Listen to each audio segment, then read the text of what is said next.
Bismillahirrahmanirrahim. Assalamualaikum warahmatullahi wabarakatuh. Saya Muhammad Rayhan Ramadan dengan NIM 210609501017, mahasiswa Prodi Sosiologi Fakultas Ilmu Sosial dan Hukum Universitas Negeri Makassar. Dibuatnya video ini guna untuk pemenuhan tugas dari mata kuliah Sosiologi Gender. Review buku Perempuan di Titik Nol karya Nawal El Saadawi. Buku ini bercerita tentang budaya patriarki yang masih dijunjung tinggi pada kala itu. Budaya patriarki masih dijadikan perdebatan sampai sekarang ini karena menuai banyak konflik serta kritik terkait kesetaraan dan keadilan gender antara perempuan dan laki-laki. Dengan adanya budaya patriarki ini bisa membuat para perempuan menjadi kehilangan banyak kesempatan mendapatkan diskriminasi, mendapatkan kekerasan, dan rawan akan kemiskinan. Akhirnya Nawal El Saadawi menuliskan sebuah buku dengan judul Perempuan di Titik Nol, dengan tulisan yang menolak penuh dan mengkritik penuh adanya budaya patriarki. Perempuan di Titik Nol adalah sebuah buku yang menceritakan tentang kisah perjalanan hidup seorang wanita yang bernama Firdaus. Firdaus merupakan wanita yang hidup di desa, yang memiliki seorang ayah yang bekerja sebagai petani miskin, yang tidak bisa membaca dan memiliki perilaku yang kasar. Dalam keluarga Firdaus masih menjunjung tinggi budaya patriarki, di mana ayahnya berkuasa penuh dan bertindak seenaknya kepada anggota keluarga yang lainnya, termasuk Firdaus dan ibunya. Firdaus sendiri sering mendapatkan kekerasan dan tindakan asusila dari ayahnya sendiri. Sepeninggal kedua orang tuanya, Firdaus dirawat oleh pamannya. Alih-alih mendapatkan kehidupan yang lebih baik, Firdaus malah semakin menderita karena pamannya hanya menjadikan Firdaus sebagai alat pemuas hawa nafsu pribadinya.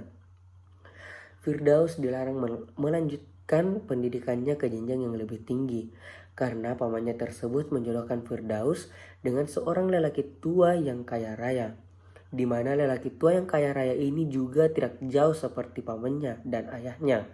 Dia juga masih menjunjung tinggi budaya patriarki, sehingga Firdaus masih sering kali dan kerap kali mendapatkan kekerasan di dalam rumah tangganya. Akibat dari hal itu, Firdaus malah melarikan diri kembali ke pamannya.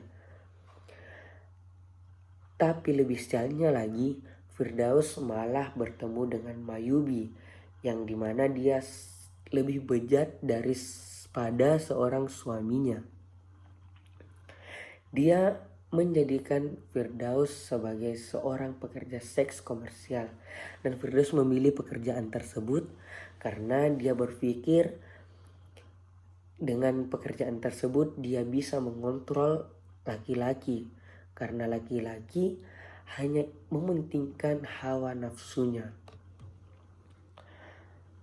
Apakah semua berakhir dengan pekerjaan Firdaus yang seperti itu? Tentu tidak. Firdaus terjerembab dalam berbagai kisah kelam.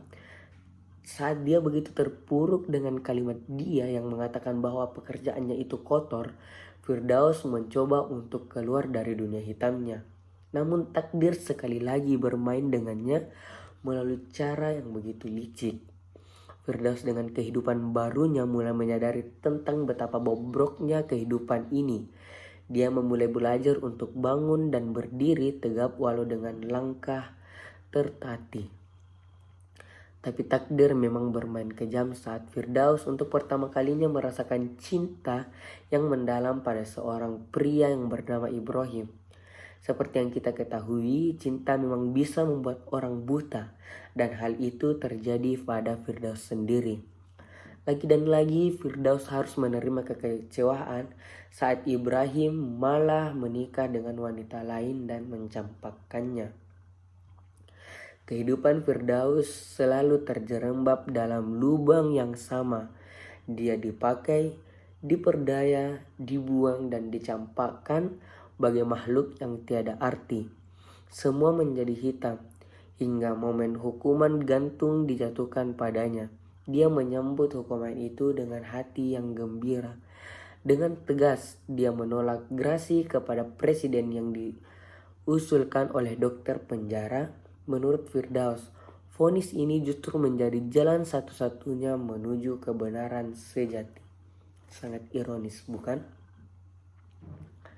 Budaya patriarki merupakan budaya yang sangat tidak baik. Mengapa? Karena terjadi ketimpangan sosial di dalamnya, di mana seorang laki-laki yang memiliki kehendak dan memiliki hak penuh di dalam kehidupan kita. Kita harus menjunjung tinggi kesetaraan dan keadilan gender. Karena dengan kesetaraan dan keadilan gender, kita semua bisa hidup tentram dan damai. Itu saja review jurnal dari saya. Kurang lebihnya mohon dimaafkan. Wabillahi taufiq wal hidayah. Wassalamualaikum warahmatullahi wabarakatuh.